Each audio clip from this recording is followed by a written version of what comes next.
Ladies and gentlemen, if you could please all take your seats at this time. Thank you. Please take your seats, everyone.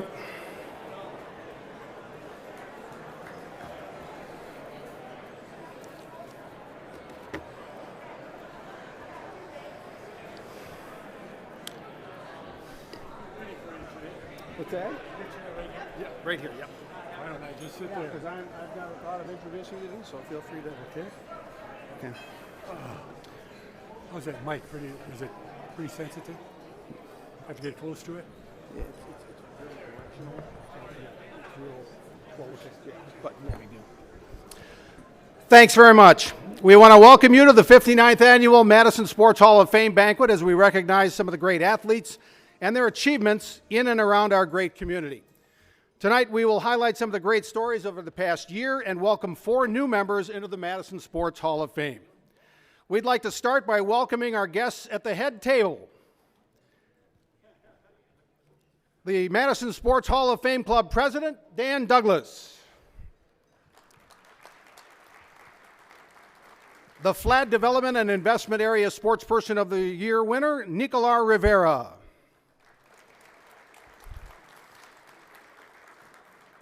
WKOW-TV Channel 27 sports reporter, Pablo Iglesias. Our Edgewood College Athletics Friend of Sport Award co-winner, Bob Buchanan.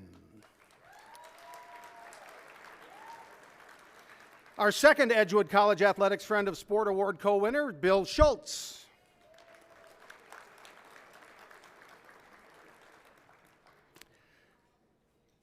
WISC TV Sports Director, Zach Hanley.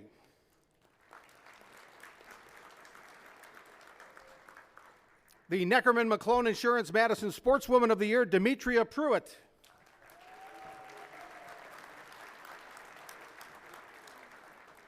WMTV sports reporter and weekend anchor, Leah Doherty. The Madison Area Sports Commission Madison Sportsman of the Year, Kelly Sheffield.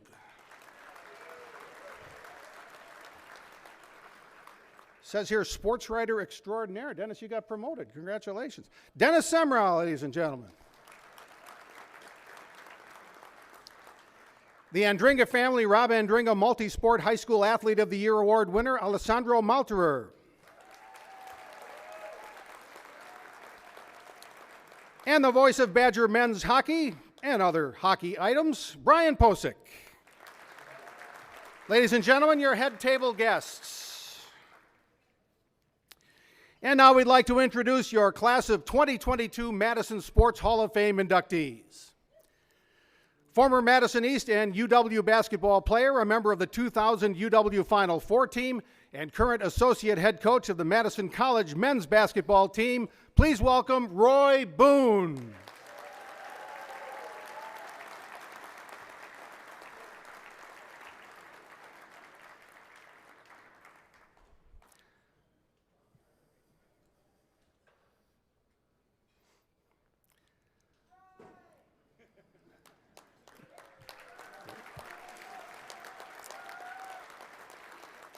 A longtime fixture in the Madison amateur golf scene with numerous amateur titles, followed by a 20-year career as the girls golf coach at Edgewood High School, where her teams won 13 state titles and had 3 runner-up finishes.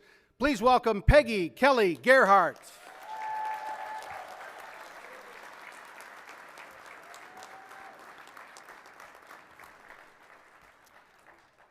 A 23-season gymnastics coach and 25-season tennis coach at Madison Memorial High School for both the boys and girls. He also found time to be a college and Olympic-level gymnastics judge for 42 years. Please welcome Chris Granger.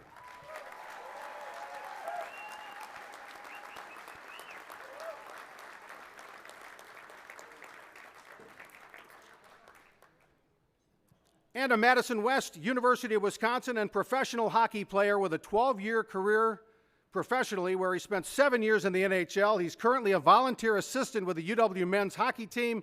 Please welcome Brad Winchester.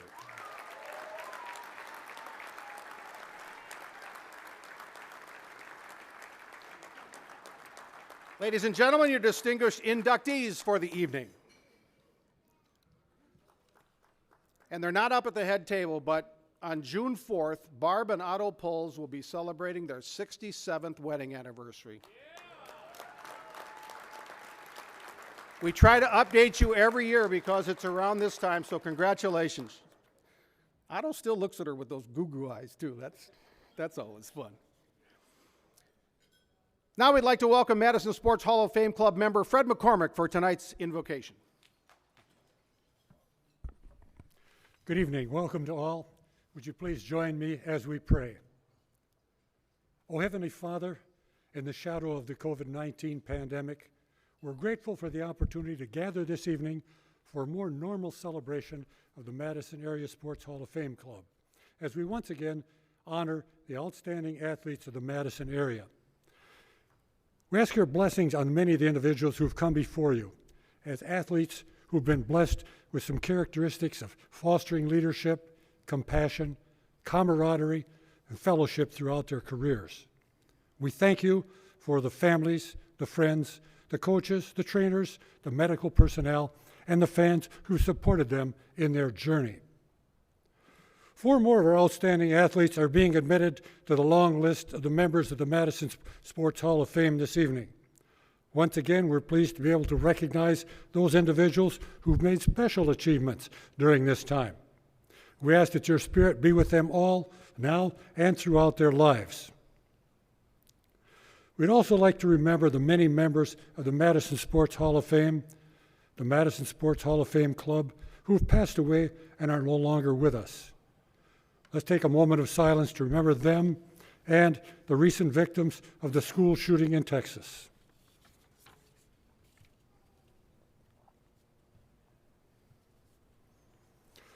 Once again, we're grateful for your guidance to those who have been involved in the planning, the development, and the conduct of the program this evening.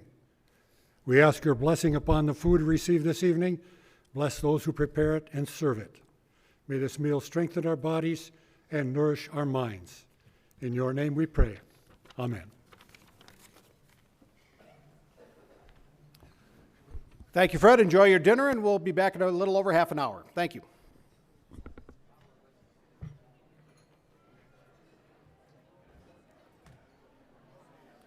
I'm not supposed to say WISC-TV, am I?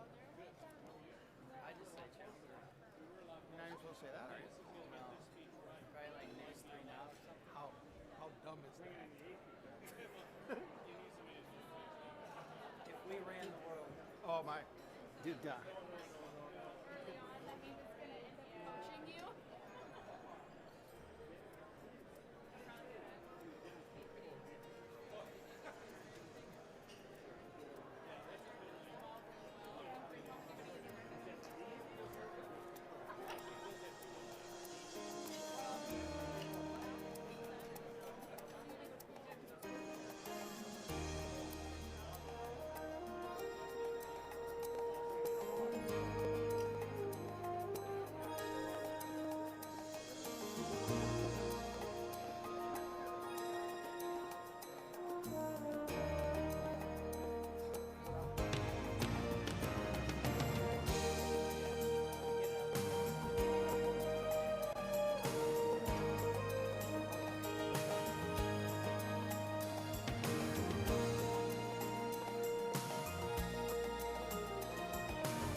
At my age, you got to watch the bread, you know. I just started a statin, so cholesterol's a little high. Whatever. I can live a good life. I'll be okay.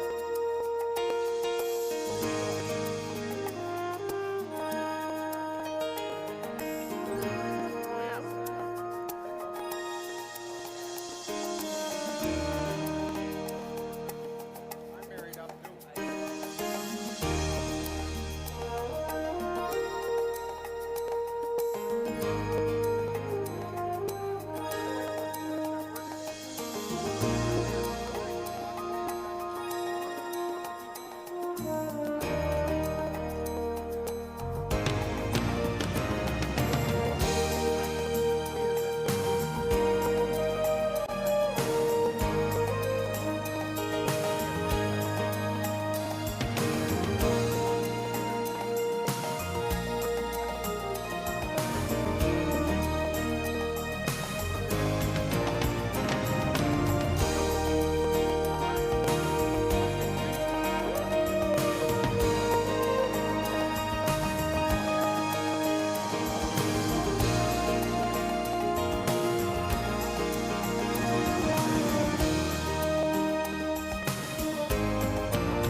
Ladies and gentlemen, it's last call. I want to let you know that the bars will close in about 5 minutes, so get your final drink preferences in, and the bars will close in about 5 minutes. Thank you.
Ladies and gentlemen, if I have your attention, please, we'll resume our program. Thank you.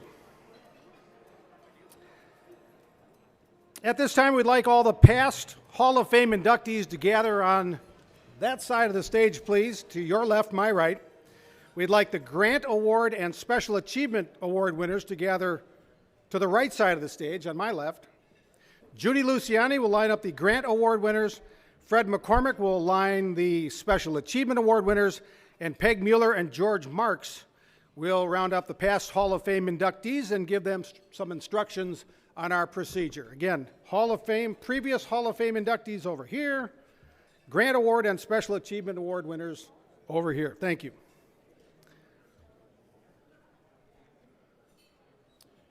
And now we'd like to welcome to the podium the president of the Madison Sports Hall of Fame Club. Here's Dan Douglas.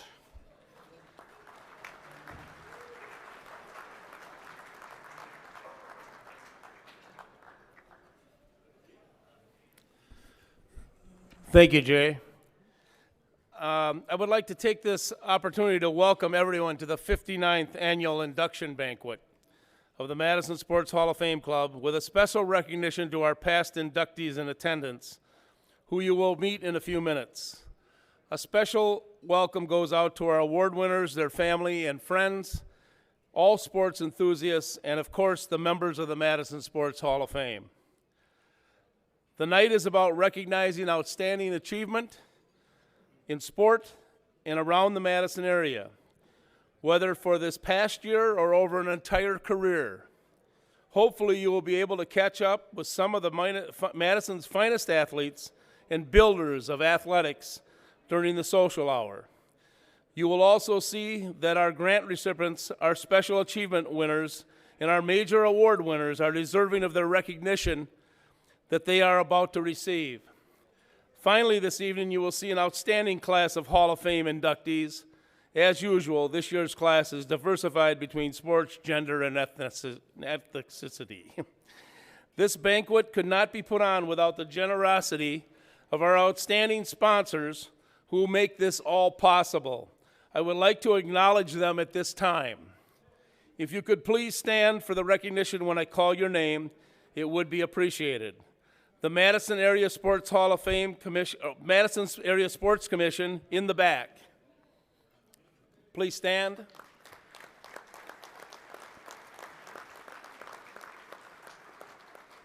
Edgewood College Athletics, also in the back.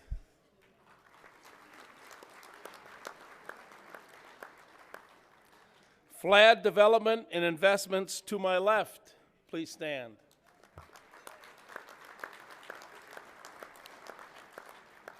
Neckerman McClone Insurance to my right.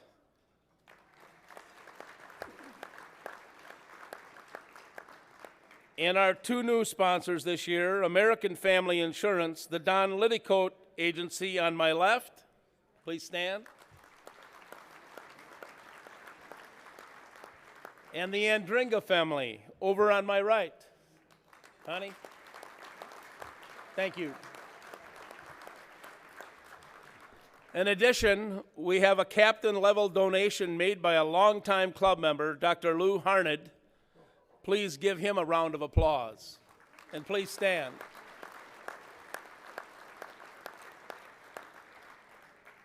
Please give everyone a round of applause. It was phenomenal that they support our club like they do. A final acknowledgement and thank you must be given to our inductee enshrinement sponsor, Strand Associates. They go above and beyond in making this event what it is. To you, we are extremely grateful. Please acknowledge them as well.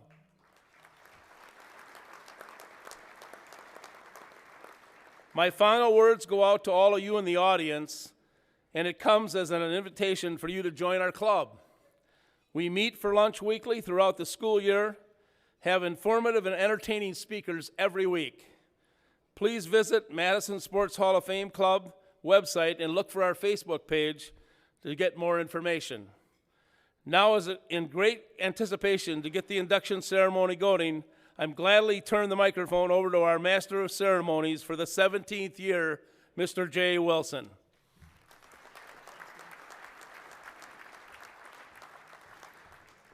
I had dark hair when I started doing this. Thank you, Dan. Appreciate it. We want to welcome you again to the 59th Annual Madison Sports Hall of Fame Banquet. Another year, of course, has passed, and it feels like things are a little more normal than they were a couple of years ago, at least, except for gas prices, I guess. Of course, COVID's still affecting a lot of our friends and families, and we have all of those affected in our thoughts tonight. But sporting events, well, they pretty much look like sporting events again. One thing that hasn't changed is that we're so very fortunate to celebrate more great athletic achievements in Wisconsin, especially over the last year. From the Bucks winning the NBA title, to the Badger football team winning another bowl game, to Aaron Rodgers winning an MVP award, and of course the Badger volleyball team winning its first national championship.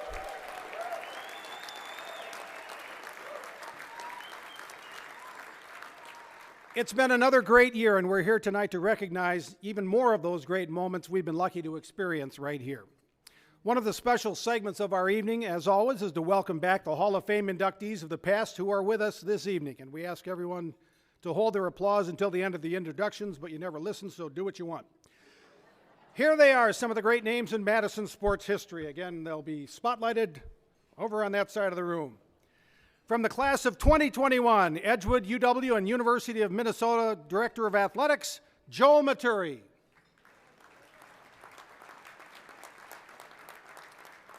From the class of 2021, Sue Mussey-Kemp, the La Follette and Providence College hockey and softball player who also coached at the collegiate level. Sue Mussey-Kemp.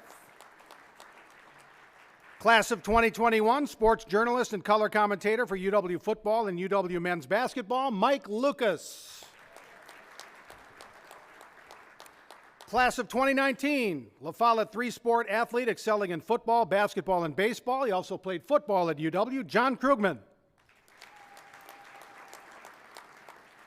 Class of 2018, La Follette athletic director and WIAA tournaments coordinator, Paul Swanson.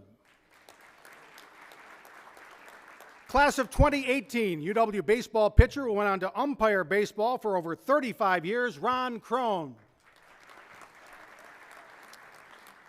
Class of 2017, Grandmaster in Taekwondo who practiced and taught for 70 years, Dr. Jae Bok Chung.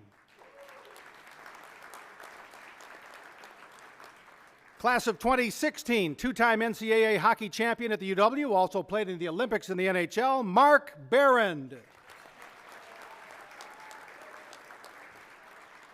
Class of 2015, UW and professional hockey player Barry Richter.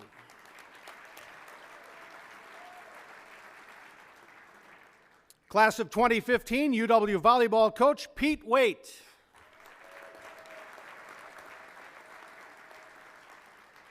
Class of 2015, three-sport Madison East athlete who continued his football career at the UW, Tim Healy. Class of 2014, Central basketball and Western Michigan basketball player Larry Pedricine. Class of 2012, UW baseball player and Madison Memorial baseball coach Tom Bennett. Class of 2011, multi-talented Madison West athlete who participated in every sport available, Don Annan. Class of 2010, Memorial, WIAA, and Olympic team physician Dr. Conrad Andringa. Class of 2010, UW baseball player and Edgewood baseball coach Greg O'Brien. Madison Memorial hockey coach, class of 2009, Vic Levine. Class of 2007, Madison bowler and youth and high school baseball coach, Jim Nye. Multi-sport Madison Edgewood coach, class of 2006, Dorothy Goldsworthy.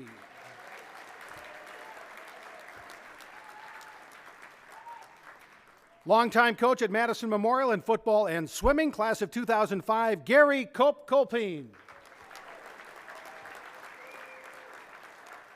Class of 2002, UW Whitewater men's basketball coach Dave Vandermeulen. Class of 2002, a person synonymous with amateur athletics in Madison, Dave Kelleher. Class of 2001, La Follette three-sport athlete, UW football four-time letter winner, and NFL veteran with the New England Patriots, Tim Jordan.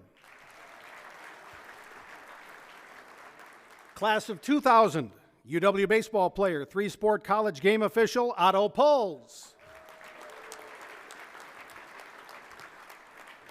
Class of 2000, football and track star who played both sports at East and UW and football in the NFL with the Packers and Raiders, Ken Starch.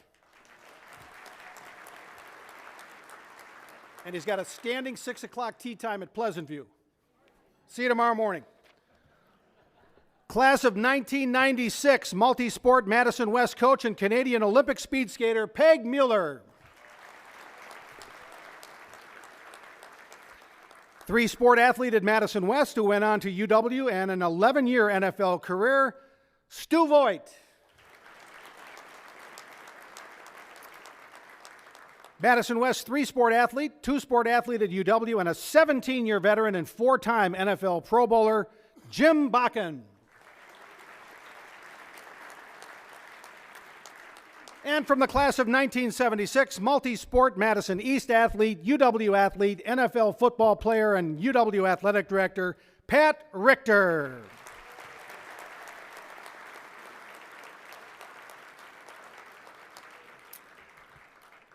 At this time, we'd also like to recognize our past inductees who have passed since our last banquet in 2021.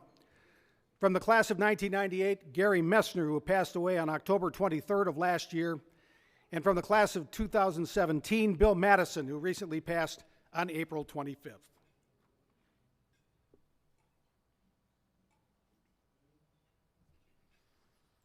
Thank you. Time now for our Grant Award winners. With that, we welcome back Madison Sports Hall of Fame Club President Dan Douglas.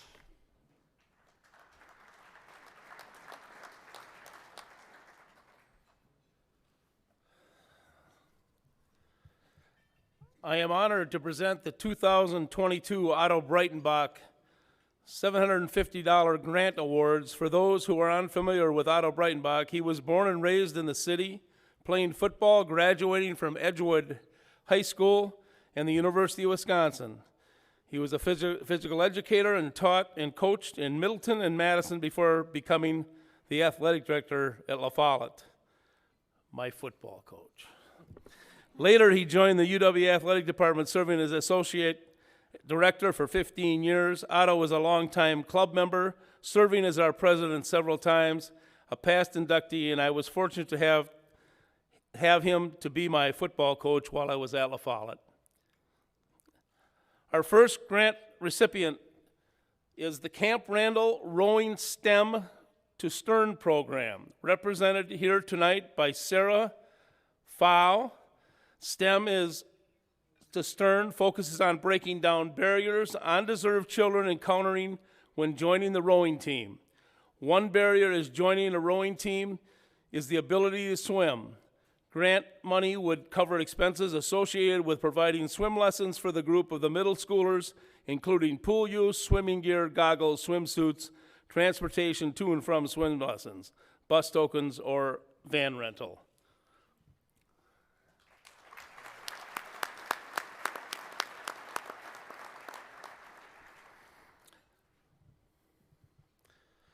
Our next grant recipient is the Eastside Youth Athletics Football, represented tonight by Rita Tunistra. Eastside Youth Athletics is an all-volunteer nonprofit organization that was established in 1972. This funding will go towards replacing equipment that was damaged as a result of fire adjacent to their storage unit. A substantial amount of helmets, jerseys were ruined and are not fit for play. The grant will specifically be used to purchase new, safe helmets and replace game jerseys. It will also help replace field and down markers that help on game day.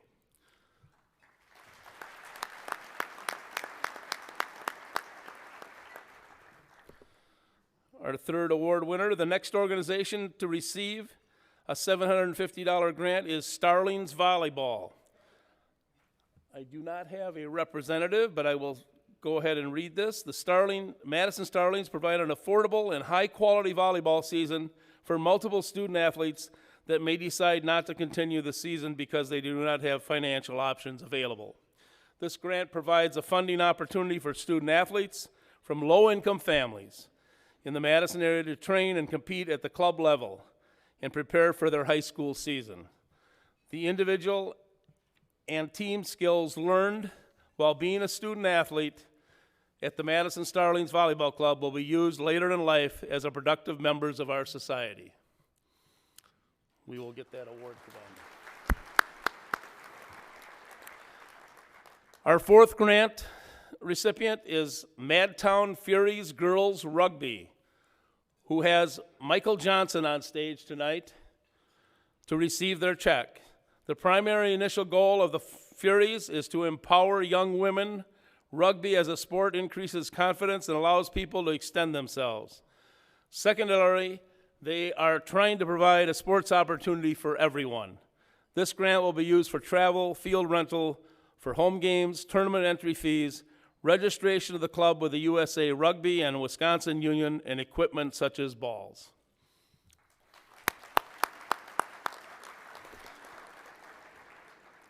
Our fifth and final grant winner is the East YMCA East Side Sharks football, represented here tonight by Paul Vandervelde.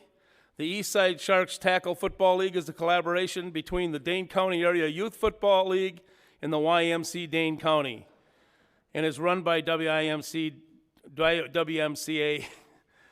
of Dane County. This is a 11-week program for kids in grades 4 through 8 and attend school or live within the La Follette High School district. Practices are held during the week. Games take place on Saturdays. Teams are coached by USA Heads-Up Tackle certified coaches. Many children in the neighborhoods cannot afford an extensive football program that requires costly equipment. The club's financial assistance program helps youth sports in Dane County more available to low-income families.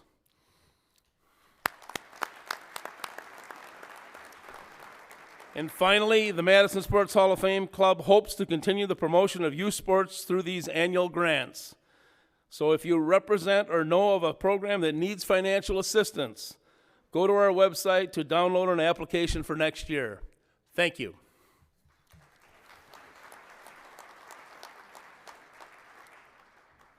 Thanks, Dan, and congratulations to our grant award winners. We're also going to recognize a number of great sports players, coaches, and teams over the last year in their careers. We start with our 3 Special Achievement Award winners. First up, Madison Memorial's Drew Bennett.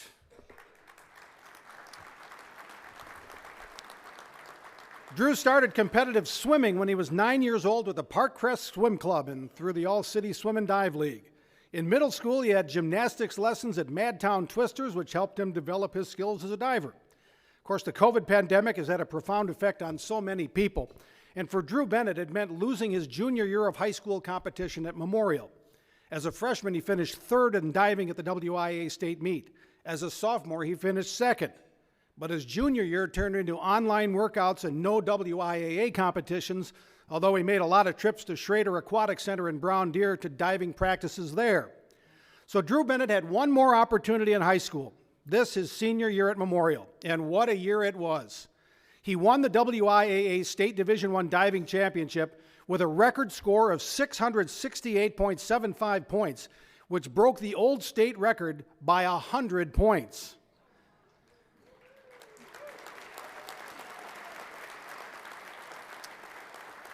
In addition to that, he also had 3 top 20 finishes in swimming events at state, which is a very rare double. Drew is the son of Madison Sports Hall of Fame inductee Tom Bennett, and Drew won't be going too far away after graduation. He'll be continuing his diving career at the University of Minnesota. Ski-U-Ma. Congratulations to our Special Achievement Award winner, Drew Bennett.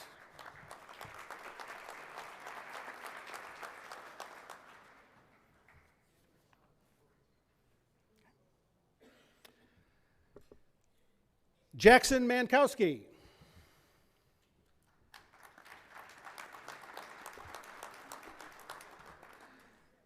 Like Drew Bennett, Madison La Follette wrestler Jackson Mankowski had a COVID year steal a year of his high school competition, but he didn't let that bother him in his junior season. He made it to the WIAA state individual wrestling meet for the first time, but he looked like he'd been there 100 times before. In the 220-pound final, Mankowski defeated Oak Creek's Will Hager 13-5 to complete a perfect season, 44 matches, 44 wins.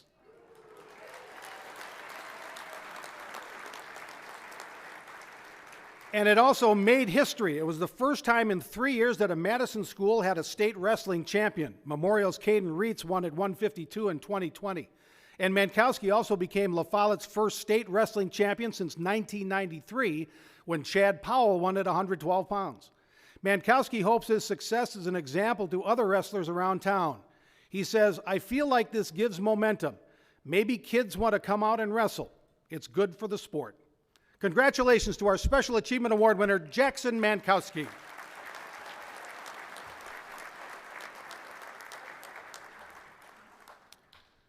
Kurtrell Robinson.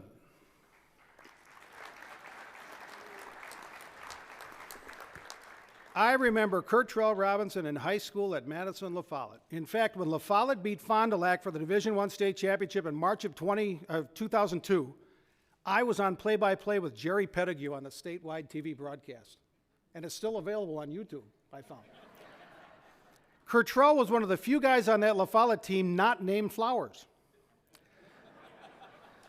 That was just the start of Kurtrell Robinson's success in basketball. He went on to play at Winona State and was part of their Division II national championship team.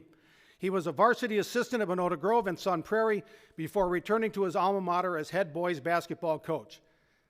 This was a special season at La Follette. The Lancers were ranked in the top 10 in the state all season.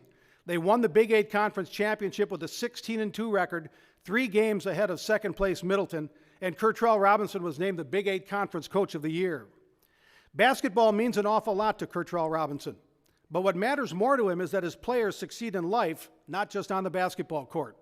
His mantra to his players included 3 simple words: every day matters. Make the most of your opportunities in life every day. And with that kind of mentoring, well, that's what makes a great coach a great coach. Congratulations to our Special Achievement Award winner, Kurtrell Robinson.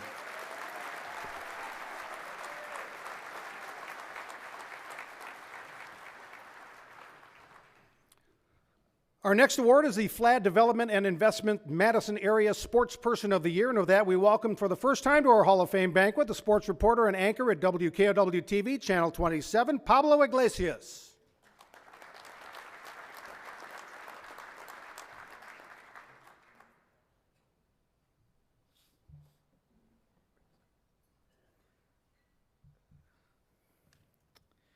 Good evening, everyone. Once again, my name is Pablo Iglesias, and I am honored to introduce the recipient of the Flad Development and Investment Madison Area Sportsperson of the Year Award to Nicolar Rivera. Nicolar Rivera's father, Manassas, describes his son as a little shy, but he also knows that he's a fierce competitor. See, back in his preschool days where kids were out on the playground, Nicolar was out there too. The only difference, rather than playing hide and seek or tag, he was hosting push-up contests. Now, at that young age, Nicolar found his sport, which was wrestling. The intensity, the one-on-one matchups, those aspects and so much more brought him to the mat. And as he developed his craft, Nicolar learned another thing about himself. He didn't like to lose. Fast forward to February 2022, where the Stoughton Viking captured his 3rd state title, capping off senior year with a perfect 53-0 record.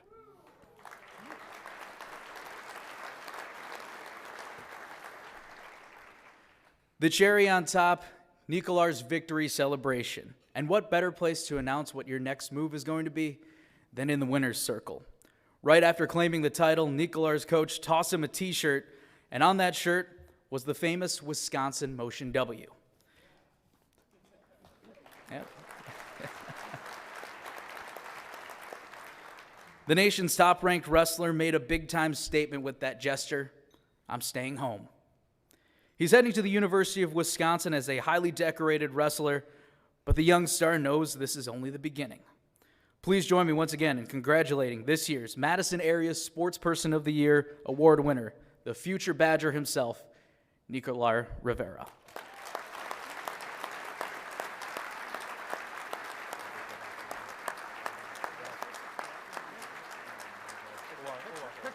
Picture over here. Picture? Oh, we'll just right here. Picture right here. Yeah. See the camera down there? Yep. There you go. Thank you. Congrats.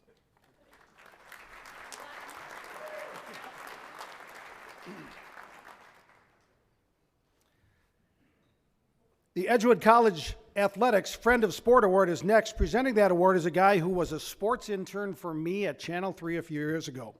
And despite that experience, he succeeded. He's now the sports director at WISC TV. Now, their branding department says we're supposed to call it News 3 now, but we all still call it Channel 3. Anyway, here's Zach Hanley.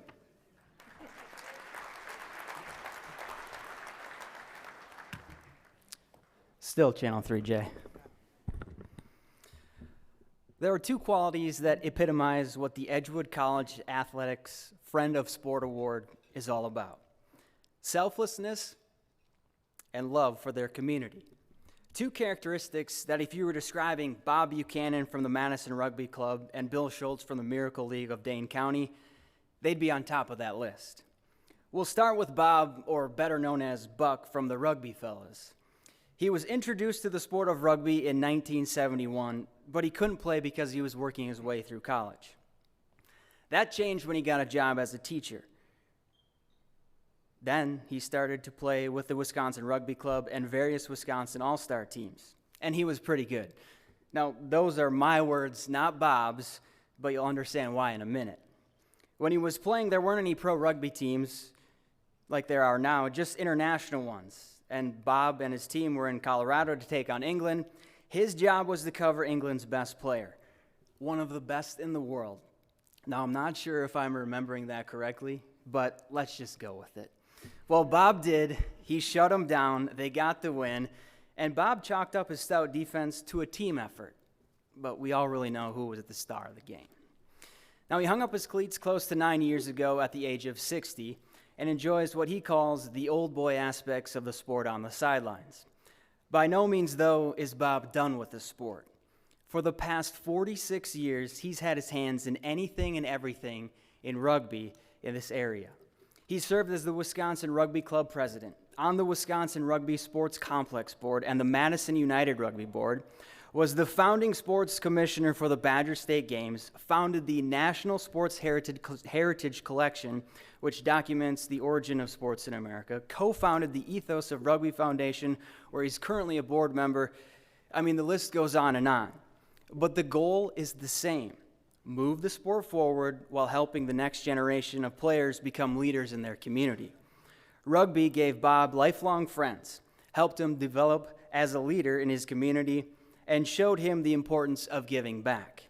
And for the past 4+ decades, he's been passing down those skills, which to him is more rewarding than playing. Now, what rugby is to Bob Buchanan, baseball is to Bill Schultz.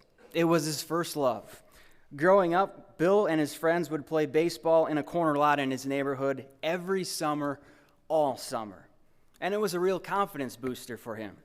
You see, Bill grew up with multiple physical disabilities, but to his friends, he was just one of the guys.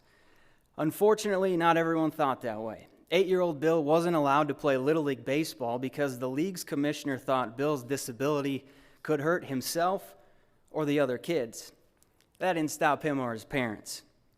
Instead, they had him try anything and everything he wanted, which helped Bill instill a mindset of "I can do anything." And he's been sharing that mindset ever since. In 2018, he founded the Miracle League of Dane County to share his love of baseball and his message of inclusion. 96 kids ages from 4 to 19 signed up for the league's inaugural season. Today, that number is up to 197 and counting. And the plan is to maybe even add an adult league in the next couple of years. Everybody deserves a chance to play baseball is the slogan.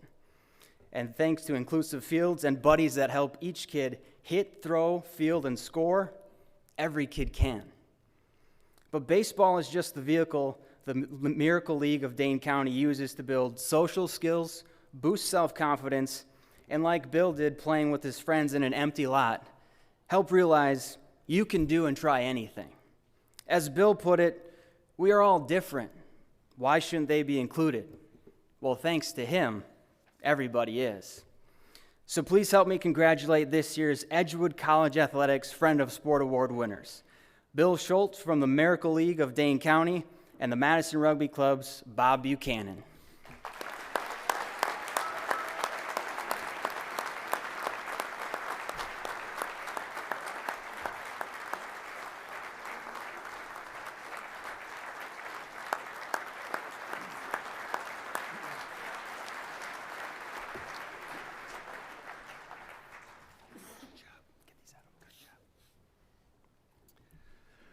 The Neckerman McClone Insurance Madison Sportswoman of the Year Award is next, and it's nice to see another first-time presenter at our Hall of Fame banquet tonight. Here's the weekend sports anchor and reporter from NBC 15, Leah Doherty.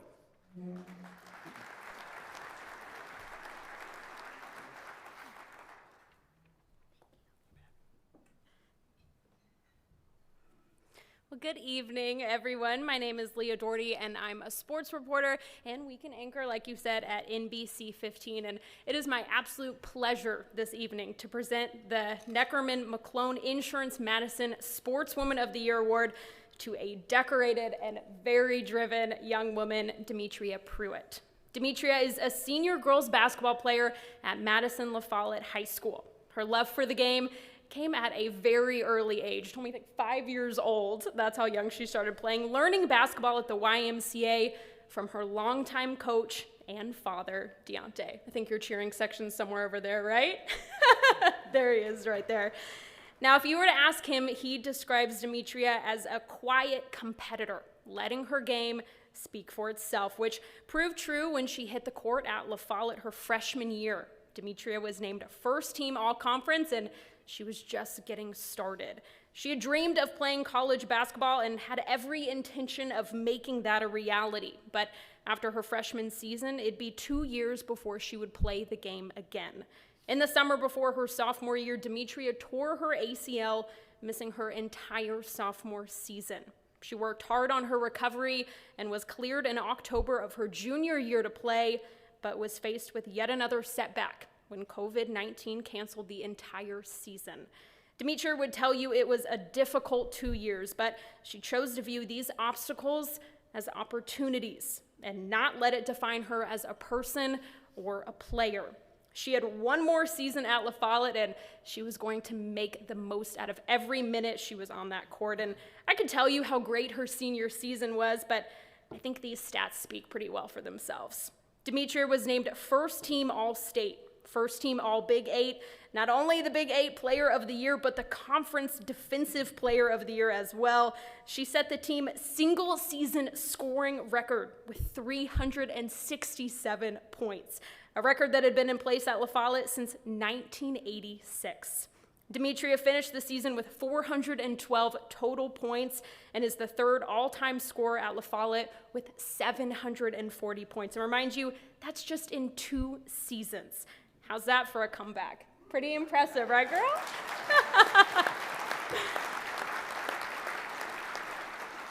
It makes it all the more sweeter that her dad got to witness all of her successes firsthand, since he's the assistant coach at La Follette. Just a few weeks ago, Demetria signed with Kirkwood Community College, achieving her goal of playing college basketball. She is an example for any young athlete of what it means to be strong both on and off the court, and a testament that with family by your side, you can really get through any obstacle. Her father said it'll be a little odd to no longer be her coach, but like any good father, he'll be at her games and make sure to let her know after the game what she could have done a little better. I know that's what my dad would do, right? Please give a big round of applause for the Neckerman and McClone Insurance Madison Sportswoman of the Year, Demetria Pruitt.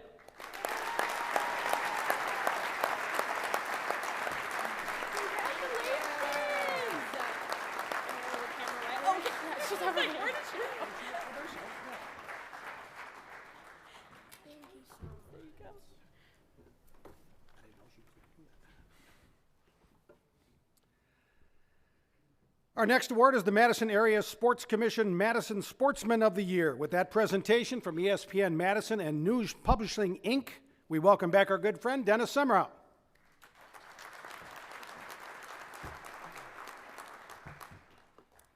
Oh, what an honor to be here again. Kurtrell, I was on the scores table when you won state. I'm waiting to be there as a coach, so goal answers there. First, I'd like to congratulate our Hall of Famers. You are Hall of Famers, and it's a special class. Glad you're here. Roy, we go back to the UW Badgers, so I knew you were going to be here someday. Oh, first of all, it's my honor to present and pleasure to present the award of the Madison Sports Commission Sportsman of the Year to Kelly Sheffield. He won it last year, so when I called him, he goes, "Can you give it to somebody else?" When I called him back and we chatted, he goes, "Well, I guess they must have set the bar low because they had to give it to me." They won the national title, the national champion Wisconsin volleyball team.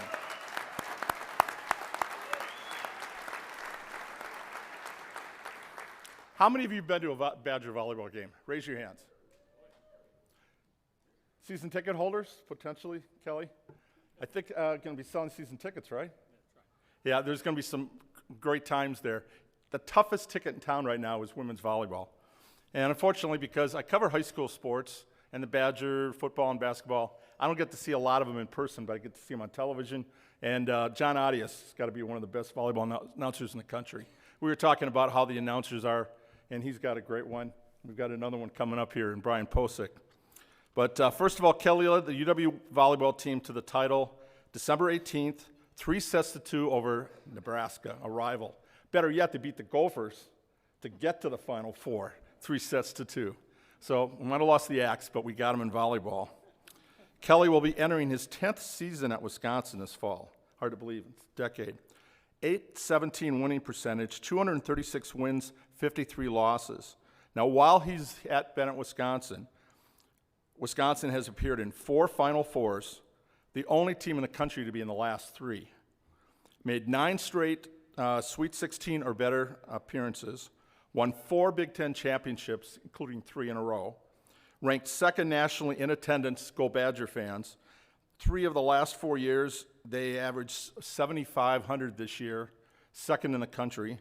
Ended the last 9 seasons ranked in the top 12 and have produced 35 All-American honors and 27 All-Big Ten recipients, not to mention how many student athletes have won all academic awards in the Big Ten and in the country. Saw the movie Top Gun, Tom Cruise yesterday. Maverick, the new one. Anybody seen it yet? Gotta go see it. If Kelly had a call sign, his would be Badger. It has to be. He's a Hoosier, all right, from Indiana originally, but he has chosen to spend his career here and raise his family in Madison. He is a true Badger, and he is a star, and as far as I'm concerned, he's our Top Gun. So congratulations to Kelly Sheffield, the Madison Sports Commission Sportsman of the Year.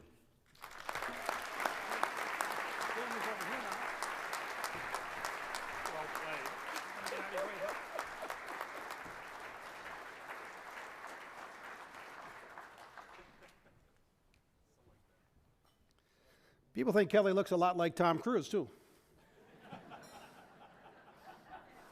Well, when you had a helmet on, you know.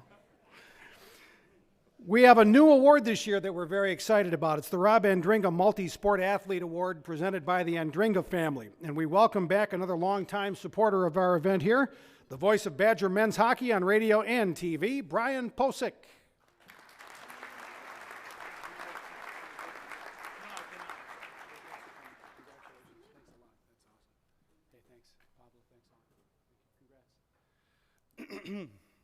Hi, everybody.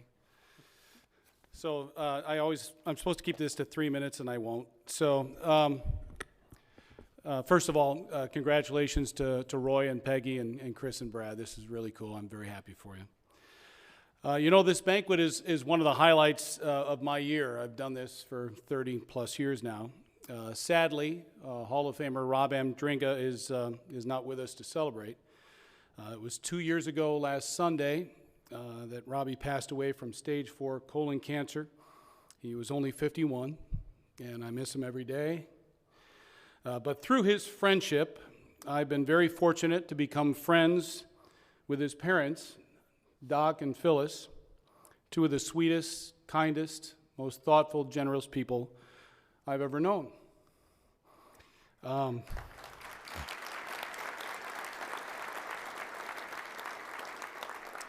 Thrilled that Christy's here and Jack's here. Miss Carson and Dara. I'm glad that Jeff's here. I'm glad the whole family's over there. It's fantastic. Tonight I'm presenting the brand new Andringa Family Multi-Sport High School Athlete Award, developed with the guidance of Dr. Conrad Andringa, who believes that high school athletes should participate in multiple sports throughout their careers and compete in those sports all 4 years, just like Rob did at Madison Memorial as a all-conference football and hockey and baseball player, and then later as a baseball and national championship hockey player at the University of Wisconsin. This award goes to a senior Madison High School athlete who has participated in at least 7 varsity seasons in WIAA-sanctioned sports, who has distinguished herself or himself in those sports and who has maintained academic eligibility during the entirety of their athletic career. The first winner of the Andringa Family Multi-Sport High School Athlete Award not only met the criteria, he exceeded it. His name is Alessandro Malter from Madison East. His friends call him Ale. Ale has won 9 varsity letters with the Pergolders, 4 in soccer, 2 in basketball, and 3 in baseball. He was the captain for all 3 sports. He thrived in soccer as a standout goalkeeper, and his coach at East, Kyle Koenig, described Ale as one of the best in the Big 8 Conference and in the state, saying, quote, "He has showed the ability to absolutely dominate games by not conceding goals." And Kyle was right. In fact, this year, Ale was named second team all-conference while helping the Pergolders reach the WIAA postseason. Ale also is a fantastic student. He currently has a 3.83 GPA and rising, he told me, while taking several AP classes, loves statistics, doesn't like literature. I like literature, couldn't stand statistics. He's earned multiple honors, recently received a post-high school scholarship from East, and was named to the National Honor Society. Ale has many interests besides sports. He's worked for the East Tower Times or Tower TV all 4 years of high school and currently serves as the lead producer. He's also the editor of the school yearbook. Last year, Ale put together a recruiting profile for prospective colleges and universities and said of himself, quote, "Having played 3 sports and achieving a 3.8 grade point average, I know what it takes to make an impact, and I feel that my character and willingness to succeed will make me a strong addition to your team." Several schools believed in Ale, including Catawba College, a Division II school in North Carolina. They offered him a scholarship. He accepted, and he'll be joining the soccer squad this fall. Ale plans to study business at Catawba with an emphasis in entrepreneurship, and once his soccer career is over, he plans to own his own business. Ale would like to thank his parents, Stella and Mark, his twin brother, Massimo, his teachers, coaches, friends, and community for helping him develop into the young man he is today. I've known him for 45 minutes, and I dig the kid. Wow. And while he's received a lot of notoriety over the years and won several individual accolades, he told me this award tonight that he's about to receive is his favorite. So, it is my distinct honor and privilege to present the brand new Andringa Family Rob Andringa Multi-Sport High School Athlete Award to Madison East 3-sport standout Alessandro Malter.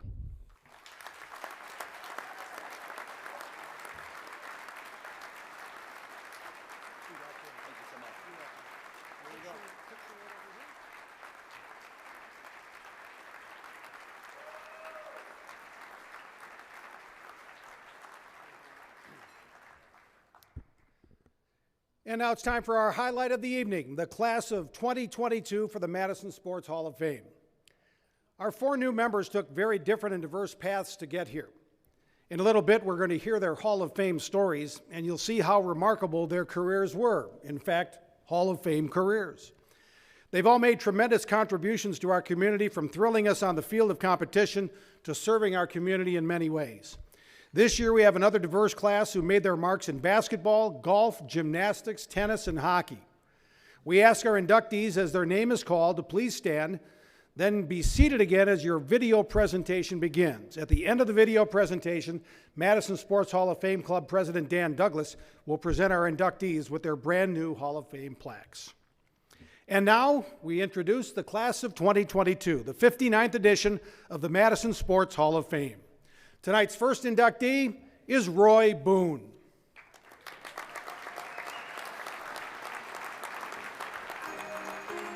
Our first inductee tonight was born in Detroit, Michigan. Roy Boone grew up a fan of both the Spartans and the Wolverines. Years later, he returned as a Wisconsin Badger to play the Spartans in East Lansing. Savvy ticket trading with his Badger teammates led to his own 22-people-strong cheering section at the Breslin Center. The spotlight shone brightly on Boone that night. He led Bucky with 22 points. Born to mother Carmen Renee Boone and father Roy Whitman in Detroit, Roy also has two younger brothers. From his earliest days, Roy remembers wanting to be a basketball player. Boone attended Detroit's Finney High School before he and his mother Michelle moved to Madison for Boone's senior year. Little did Roy's Big 8 Conference foes know what was in store for them. In 1996, as a fourth-year player, Boone burst on the local high school basketball scene and put opponents on notice that the Pergolders were a vastly improved team. Boone received all-city honors.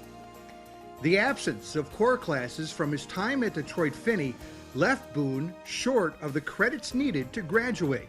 So a support team fronted by former East Principal Milt McPike petitioned the WIAA in a bid to gain Boone an extra year of eligibility. All the efforts paid off, and Roy says he became one of the first high school students in Wisconsin to be granted an extra year of eligibility. Boone made it pay off. He averaged nearly 30 points and more than 7 rebounds a game, leading East to a 14-7 record.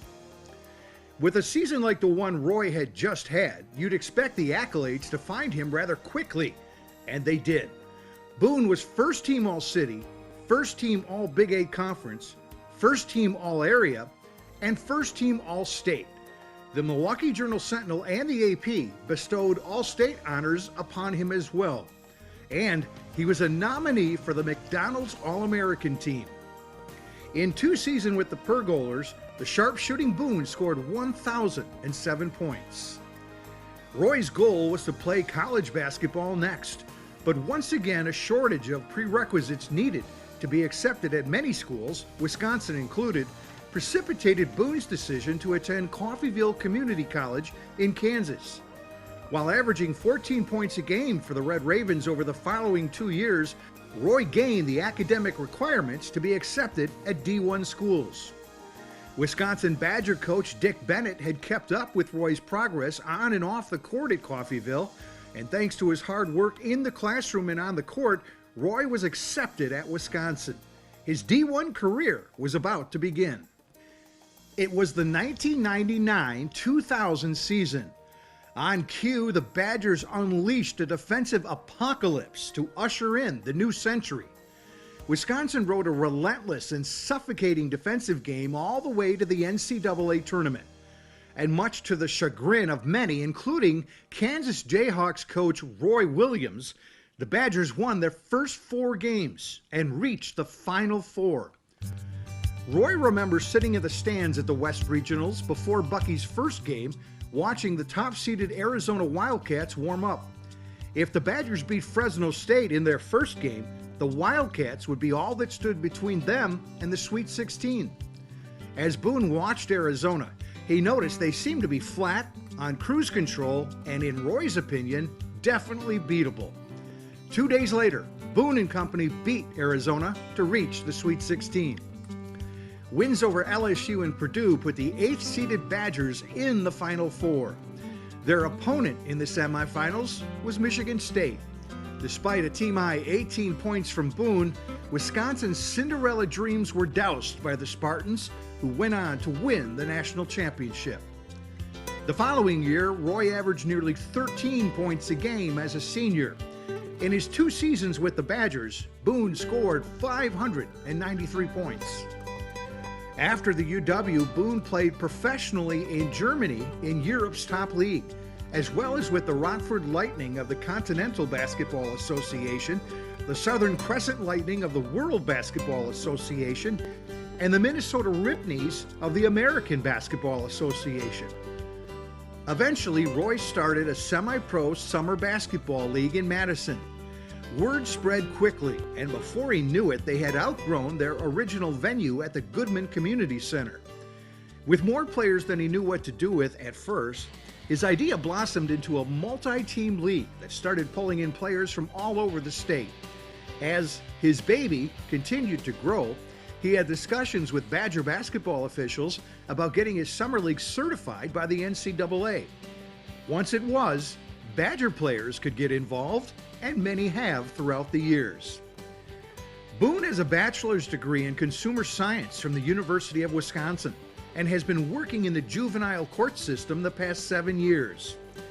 In 2016, Boone joined the Madison College men's basketball team as an assistant coach. 2 years later, he was promoted to associate head coach. Roy is currently in his 6th season on the Wolfpack bench. His future goals are linked to the Madison community. There's one job he's fond of, one that would complete Roy's circle. If the Pergolders came calling one day in search of a new head coach, he'd be honored to go back home. Roy, his wife Kristen, and daughter Kennedy live in the Madison area. When he's not playing in his own summer league or coaching at Madison College, Roy enjoys biking, golfing, and playing with his daughter. Roy gets emotional thinking about his induction tonight.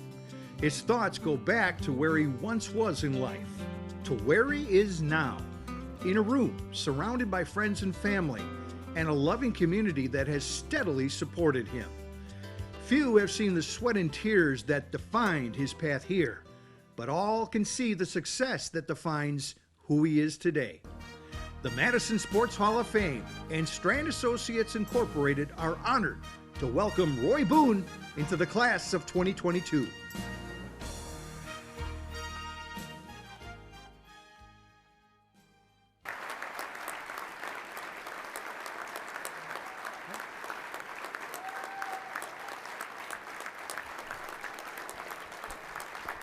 And we welcome Roy Boone into the Madison Sports Hall of Fame class of 2022.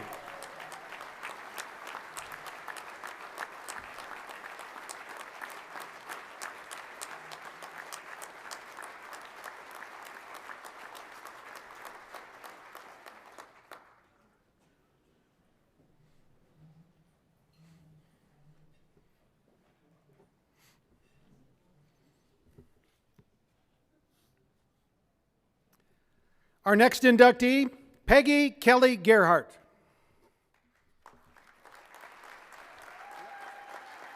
Please stand. Peggy, please stand. Please stand. Our next inductee grew up in what she describes as a large Irish family known for its fun, emotionally passionate, and loud dinner table conversations. After marrying, she and her family wondered why her new husband was always so quiet at dinner. With several sets of eyes upon him, he carefully explained that he'd have to get up on the table just to get a word in. Born into Ron and Mary Kay Kelly's large and loud Irish family, the youngest of 5 Kelly children, those always fun and loud days growing up with her parents and siblings fills her heart with warm memories. Peggy grew up a self-professed tomboy with 3 brothers and a tomboy sister. Like her siblings, she enjoyed a lot of sports back in those days, but she was absolutely fascinated by the game of golf and its mental and physical challenges. When she was 7, the head pro at a suburban Chicago country club told her that she had a great swing. Peggy never forgot that moment, those words, and the inspiration it gave her. Complimenting her players with a few kind words paid off in spades for Peggy years later in an amazing coaching career. Each of Peggy's parents was instrumental in her development as a golfer, but even more importantly, as a person. Her dad taught her that having the ability to speak in public was the greatest skill a young person could learn. Today, Peggy is proud to say it's one of her greatest skills. Her mother, Mary Kay, became the biggest inspiration in Peggy's life, and she was the ultimate life coach, full of strength, intelligence, Irish passion, competitive drive, and a huge heart. Her mom never missed a tournament. Her family moved to the east side and became members at Maple Bluff when Peggy was a junior in high school. Her uncle, Jack Kelly, and his family were also members there.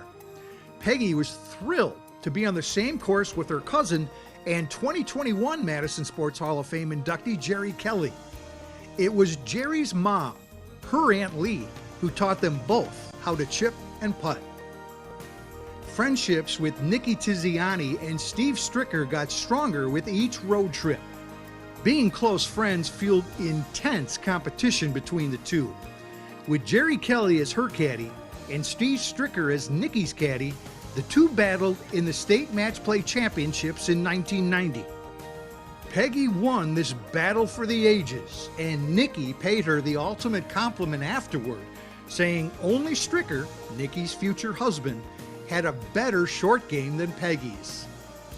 Lifelong friends, you can still find the two of them playing a weekly round together. Peggy played golf and soccer at Edgewood High School. In fact, she was on the first girls' golf team in school history. At the time, there wasn't a state tournament for private schools, and so she never had the chance to walk the fairways at state. After trailblazing a path for girls' golf at Edgewood, she went to Pepperdine University in California on a full scholarship and helped put a brand new program on the map there. By her own admission, she started playing her best golf after adjusting to her California surroundings. Beginning in 1989, she qualified and played in 2 USGA amateur championships. One was in New Jersey, and she remembers her dad saying that if she missed the cut, they bury the pain by binge shopping the city, as in New York City, all weekend. Peggy says her father may have underestimated the value of the consolation prize because it was an expensive weekend. One of the most exciting moments in her life came as a 22-year-old when she qualified for the 1990 U.S. Women's Open Championship as an amateur. Hours of rain delays magnified this incredible and nerve-wracking experience, going toe-to-toe with the LPGA's best. By the way, Jerry Kelly was her caddy, and during one of the rain delays, Peggy says they lost Jerry for a time. They found out later that the officials wouldn't let Jerry into the clubhouse because he was only a caddy. She missed the cut, but birdied the last hole and floated back to Madison on cloud 9. She was in a golfing whirlwind in those days. In 1991, she turned pro and played mini tours around the country for the next 11 years.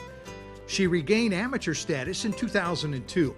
3 years later, she won the state match play championship again, 15 years and 3 kids after winning it the first time. It was one of the single greatest accomplishments of her lifetime. But Peggy's most fulfilling years came as a coach. The 2021 season was her last in an amazing 20-year coaching run at Edgewood High School, the final 18 as head coach. They say nothing in life is a given, but she and her Edgewood teams came really close. The Crusaders won 15 state titles in her 20 years, 13 of those coming with Peggy as head coach. Edgewood lays claim to the most titles in girls' WIAA history. Peggy's success as a coach was the result of an all-encompassing, flexible, and ever-adapting philosophy. She customized her approach with each player. Being a friend to each, to a degree, was invaluable. Helping them learn from her mistakes was another goal. Learning from each of the girls as they learned from her. teaching her girls not just as golfers in the pursuit of success on the links, but as people with a lifetime ahead of them. This Hall of Fame recognized Peggy and her girls with 7 Special Achievement Awards over her coaching years. She's extremely proud of the Crusade for a Cure event that she founded and co-hosted at Maple Bluff for 11 years. The event brings together 20 girls' golf teams every year, with funds raised going to support local efforts to combat cancer. Having lost a cousin and best friend to cancer, this event is near and dear to Peggy.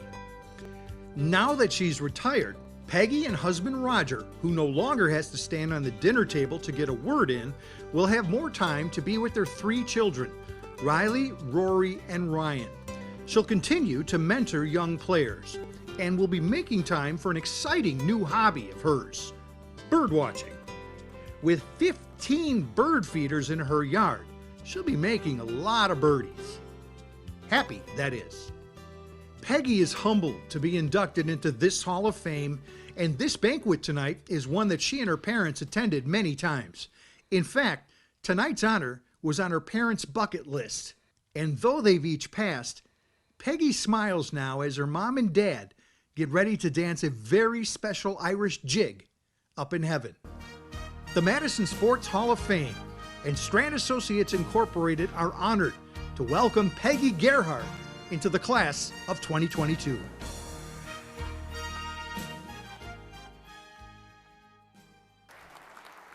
Please welcome into the Madison Sports Hall of Fame, Peggy Kelly Gerhardt.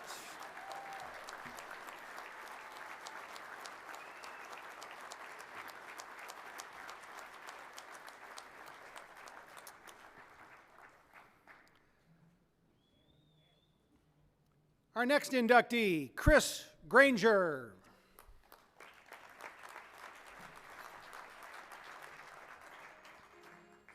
Our next inductee kept the laundry detergent stock boys at his local Piggly Wiggly busy every summer when he was a youngster.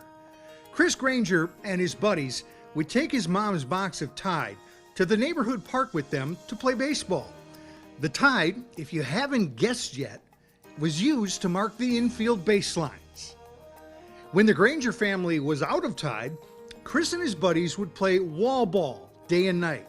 No lines needed here, just a solid wall with a strike zone marked in chalk. The wall did double duty as an umpire and automatic ball return. Chris was born to Mom Arlene and Dad George. He has an older brother, George, and 2 younger brothers, Todd and Tommy. Chris's earliest gymnastics memory came in middle school when his physical education teacher taught him how to do a back pull over the low bar. Little did that teacher know that Chris would fall in love with the sport after that. His older brother George was already on the boys' gymnastics team at Milwaukee's Bayview High School when Chris joined him as a freshman. In 1968, as a junior at Bayview, the team won the WIAA Team Gymnastics State Championship. As an individual competitor, Chris was second in the state in the vault. Returning to state again as a senior, Chris finished third in the individual vaulting competition and 5th in the tumbling event.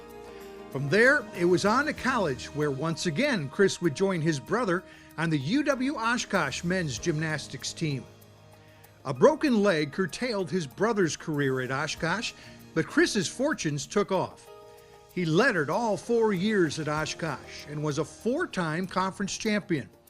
In 1973, as a senior, Chris led UW Oshkosh to the NAIA National Championship, in the process becoming a part of the first UW Oshkosh team in university history to win a national title.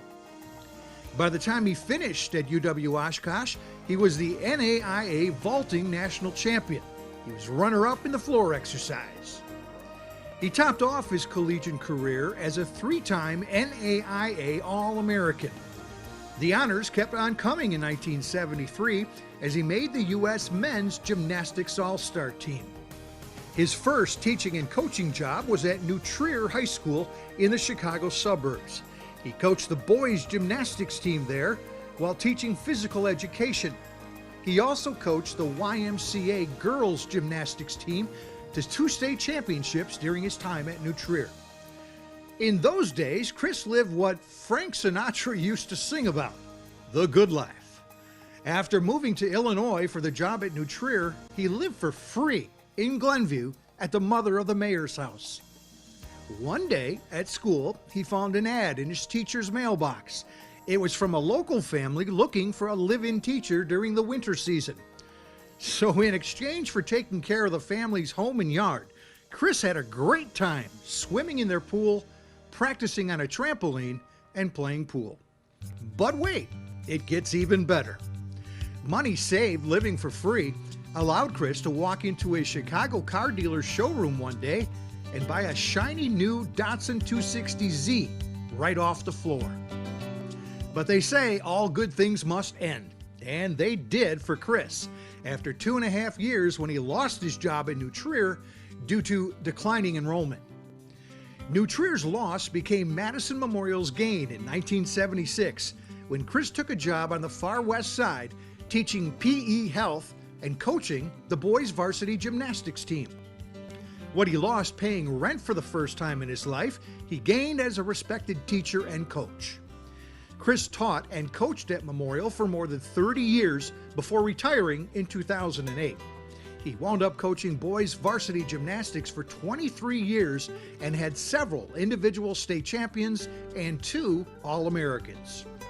In 1984, he added head coaching responsibilities for the Memorial boys varsity tennis team.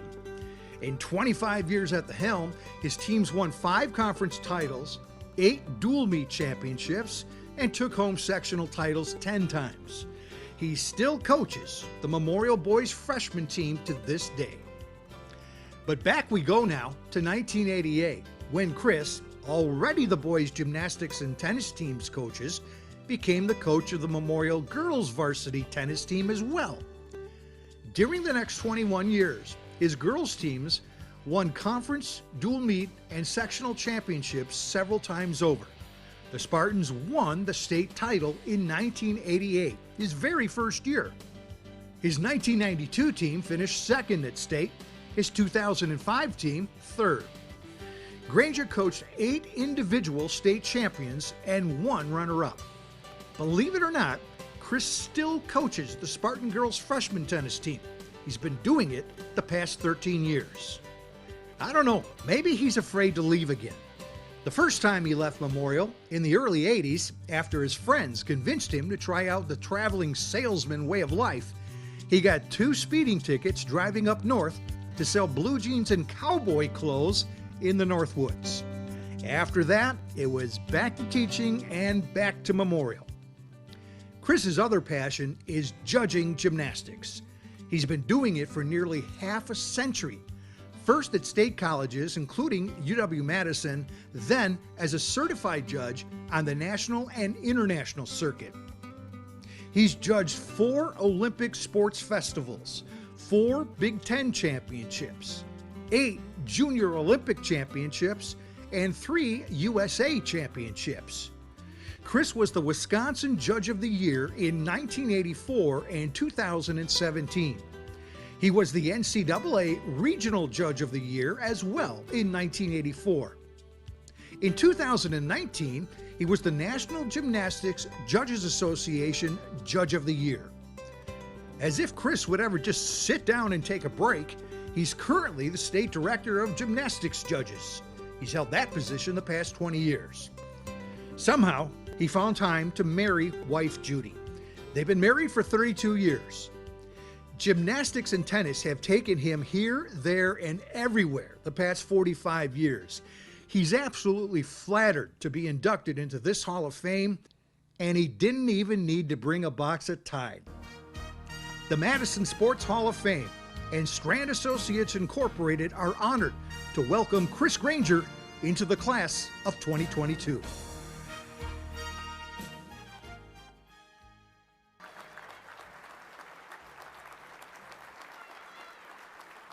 And we welcome into the Madison Sports Hall of Fame, Chris Granger.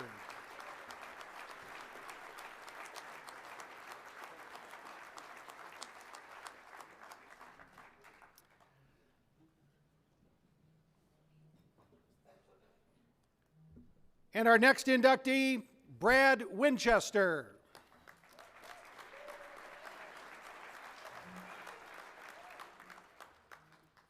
Our next inductee has the single greatest show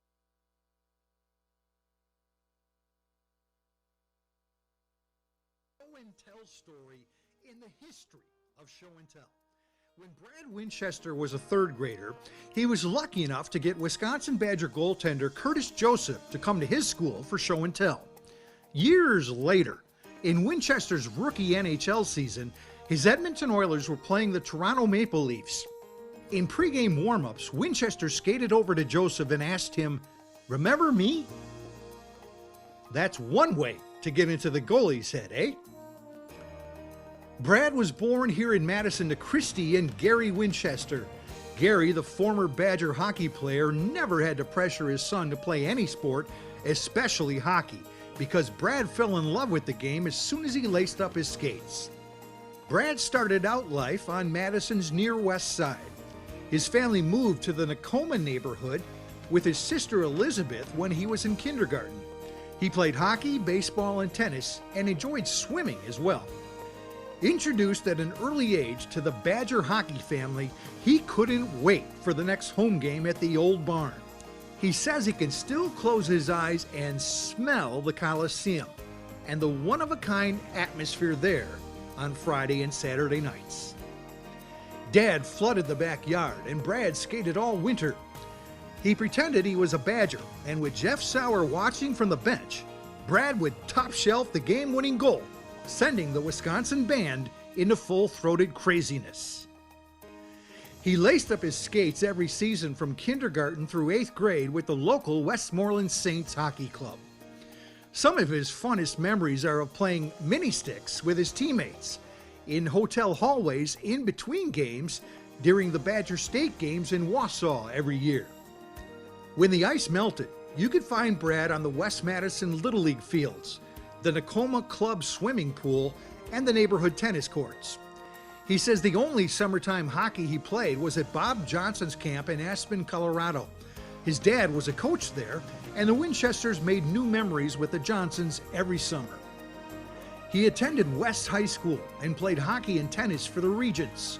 And even though he only played his freshman and sophomore years at West, he won every major high school hockey award Madison and the Big 8 Conference offered. A new elite hockey program for high school age players, the U.S. National Development Program, opened its doors the summer before his junior year.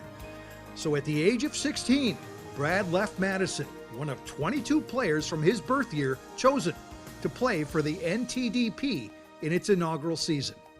As a member of Team USA's under-18 team, Brad and his teammates won the 1998 gold medal at the Three Nations tournament in Helsinki, Finland. In 1999, Winchester's U18 team won the gold medal at the Six Nations tournament in Prague, Czechoslovakia, and Brad was named the tournament MVP. At the end of Brad's second season with the U.S. National Development Program, his U18 team played for its age group's World Championship in Germany. 2 years after he left Madison, he was back, part of an impressive Wisconsin Badger freshman recruiting class that included Danny Heatley, who he still keeps in touch with to this day. When Brad became a Badger, he and Gary became the first father-son duo to play at Wisconsin. Brad says his dad took a visionary approach with him, always looking at the bigger picture. Brad credits Gary with teaching him to leave any game he played in any sport, knowing he gave his very best effort. Dad also protected Brad from outside distractions that might get in the way of his son's development. As a freshman, Brad helped the Badgers to the WCHA regular season McNaughton Cup Championship. After his first year, Winchester and 3 of his teammates were picked in the 2000 NHL draft. Brad was taken by the Edmonton Oilers early in the second round, the 35th player chosen that year. As a Badger sophomore, Brad led the Badgers to their second straight NCAA tournament appearance. He led Bucky in scoring as a junior with 14 goals and 20 assists. His 3 game-winning goals and 5 power play goals also led the team. He closed out his Badger career as a captain his senior year. All told, Winchester scored 40 goals and 84 points in 150 games in a Badger uniform. His size and frame, not to mention his physical style of play, led to his power forward role in the NHL. In a sport where many first-round picks never make it to the NHL level, Winchester carved out a gritty 12-year career, playing in more than 400 regular and postseason games with 4 teams. His first NHL goal won Game 2 of the Edmonton Oilers' 2006 opening round series with the Detroit Red Wings. In Game 3 of that playoff round, he had the first 2-point game of his NHL career. His Oilers made it all the way to the Stanley Cup Finals that year before their season ended. 2 years later, his Dallas Stars made it all the way to the NHL Western Conference Finals before bowing out. Since he retired less than a decade ago, he's been giving back to the game he loves and the Badger program that gave him an opportunity to live out his childhood dreams. He's been a volunteer assistant at Wisconsin the past 4 years. When he's not at the Kohl Center or at his insurance job, you'll find Brad with his wife Casey and their children Delaney and Owen. They enjoy time up north together. Brad says he's honored to become a part of this Hall of Fame. Madison and the UW shaped his life through sports, and he considers it very special to be back in Madison now, raising his own family. The Madison Sports Hall of Fame and Strand Associates Incorporated are honored to welcome Brad Winchester into the class of 2022.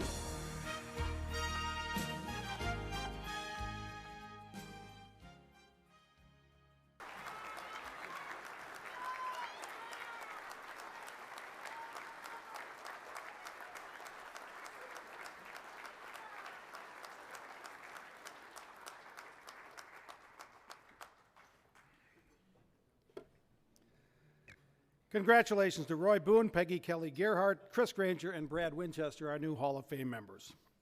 Well, we want to thank you all for joining us for the 59th Annual Madison Sports Hall of Fame Banquet. Congratulations again to all of our award winners. And a reminder that tonight's ceremony has been recorded in its entirety and will be available for viewing on the club's website, and it'll also be on its Facebook page in about a week. Want to thank Al Schumacher for doing a great job in putting this Hall of Fame banquet together, and everyone else who helped make it another great evening. Thank you. Al always sends me a timing sheet, and the time for this is 9:03. It is 9:03. Way to go, Al. And we appreciate the support of our sponsors and appreciate all of you in the audience for taking time out of your busy schedules to help celebrate a very special evening. Once again, thanks for coming and have a good evening.